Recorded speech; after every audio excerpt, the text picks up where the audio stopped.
সুপ্রিয় দর্শক মণ্ডলী, আমরা কিন্তু বিভিন্ন স্থানে বিভিন্ন জায়গায় দেখতে পাই এই যে স্যানিটারি ওয়ার্কগুলো আছে বা স্যানিটারি কাজগুলো আছে, ওয়াশরুমের কাজগুলো আছে, বহু রকমভাবে করা হয়। কিন্তু সঠিক নিয়মে একটি কাজ করতে হলে কিভাবে করতে হবে, অদক্ষ মিস্ত্রি দিয়ে কাজ করানোর ফলে কিন্তু আপনার এই যে এই বাথরুম বা ওয়াশরুমের লাইনগুলো আছে, জ্যাম লেগে যায় বারবার বা দুর্গন্ধ ছড়ায়। কেন ছড়ায়, কি কারণে ছড়ায়, সেই সম্পর্কে আজকে বিস্তারিত আলোচনা করব। এখানে আমাদের যে ওয়ারিংটা দেখতে পাচ্ছেন, এই ওয়ারিংটা টোটালি দুইটা ওয়াশরুমের জন্য এই ওয়ারিংটি করা হয়েছে, ওয়েস্ট ওয়াটার এবং সোয়াজ লাইনের। তো সেক্ষেত্রে দেখেন, এখানে যে আমরা দুইটা ওয়াশরুমের কাজ করছি, এখানে কিন্তু দুইটা ওয়াশরুমের যে কাজটা আমরা করলাম, এখানে কিন্তু কোনো পার্টিশন নাই। তারপরে কিন্তু আমরা এই গ্রাউন্ড ফ্লোরের কাজটা করে ফেলেছি। কিভাবে করেছি, আমরা এই সম্পূর্ণ যে ওয়াশরুমটা আছে, দুইটা ওয়াশরুম হবে, এই দুইটা ওয়াশরুমের সম্পূর্ণ জায়গাটা আমরা আমাদের যে ইঞ্চি ফিতা রয়েছে বা পিট ফিতা রয়েছে, এই ফিতা দিয়ে পরিমাপ করে তারপরে আমরা পার্টিশনটা বের করি। পার্টিশনটা বের করে আমরা ইটের দেয়ালে একটি মার্ক করে নেই। মার্ক করে নেওয়ার পরে এই পার্টিশনটা থেকে আমরা কিন্তু এই ওয়াশরুমের কাজটা, ওয়াশরুমের যে ওয়ারিংটা আছে, মেপে কিন্তু করে ফেলি। তো এইভাবে হচ্ছে মূলত কাজটা করতে হয়। আমরা যখন ফ্লোরে কাজ করি সেক্ষেত্রে এইভাবে ওপেন, যখন আমাদের কোনো পার্টিশন থাকে না, কোনো দেয়াল থাকে না, সেক্ষেত্রে কিন্তু আমরা কাজটা এইভাবেই করি। তো এখানে যেভাবে আমরা কাজটা করলাম আর কি। তো দেখেন, এখানে আমাদের এটা হচ্ছে একটা ওয়াশরুম। এই ওয়াশরুমটা আমাদের 6 ফিটের একটি ওয়াশরুম। আর এই পাশের যে ওয়াশরুমটা আছে, এটা হচ্ছে আমাদের 7 ফিটের একটা ওয়াশরুম। তো 6 ফিট এবং 7 ফিটের যে ওয়াশরুম, এই দুটা ওয়াশরুমের জন্য কিন্তু আমরা সোয়াজ লাইন এবং ওয়েস্ট ওয়াটার লাইন কিন্তু আমরা টেনেছি।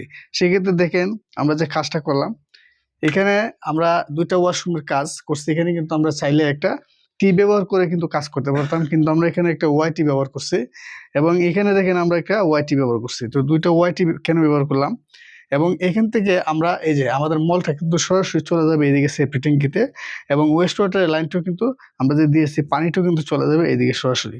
সেক্ষেত্রে আমরা এখানে কেন ওয়াইটি ব্যবহার করলাম, ওয়াইটি ব্যবহার করার মূল কারণ হচ্ছে, যখন আমাদের এই ওয়াশরুমটা ব্যবহার করা হবে, এটা আমাদের একটি কমোটের লং টাপ।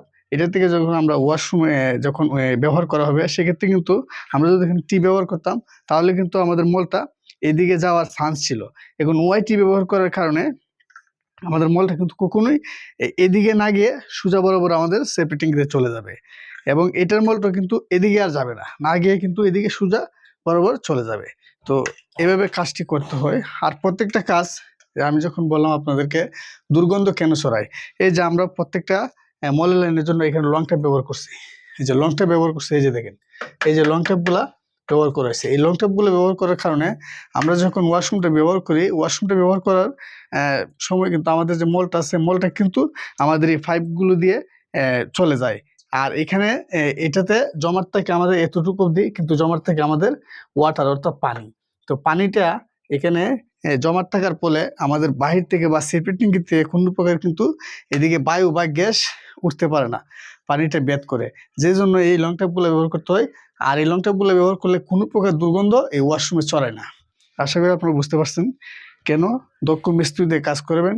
অদক্ষ মিস্ত্রি দিয়ে কাজ করলে আমরা বিভিন্ন জায়গায় দেখতে পাই গিয়ে ওয়াশরুমে এরকম একটি ব্যান ব্যবহার করে কিন্তু আমাদের কমোড সেট আপ করে দেয়।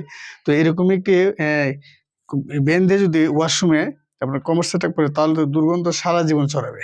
দুর্গন্ধ যেন না ছড়ায়, সেই জন্য অবশ্যই আমরা এই লং ট্যাপগুলি ব্যবহার করব। বিশেষ করে যারা বাড়িওয়ালা আছেন, এরকম টুকিটাকি ভিডিও যদি দেখেন, তাহলে আশা করি আপনারাও একটা এক্সপিরিয়েন্স পাবেন এবং অভিজ্ঞতা পাবেন কাজটা করার জন্য। আর আমাদের এই মলটা যে আমরা এদিকে আউটলেট হবে, তো আউটলেট হওয়ার জন্য আমরা অবশ্যই এই যে আমাদের সামনের যে ওয়াশরুমটা রয়েছে, ওয়াশরুম থেকে অবশ্যই আমরা ম্যাক্সিমাম 2 থেকে 1.5 ইঞ্চির মতো স্লোপ দিতে হবে, যেন কোনো প্রকার মলটা বা ওয়েস্ট ওয়াটারটা কোনো প্রকার যেন এদিকে না যেতে পারে, যেন সবসময় তার লাইনটা থাকে এদিকে। তো এই বিষয়গুলা সবসময় নজর রাখবেন। ধন্যবাদ এতক্ষণ যারা ভিডিওটির সঙ্গে ছিলেন।